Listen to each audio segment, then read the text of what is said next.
Ой, пришли с работы домой, зашли в сарай, а тут такая радость, такая неловкая ситуация.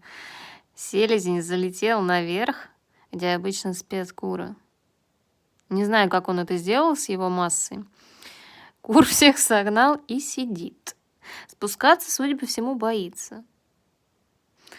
Сулейман, ну что ты, как ты туда забрался? Как ты будешь капитулировать обратно? М? Глаза-то какие невинные, вы на него посмотрите. Я не я. И вообще я сюда не залетаю.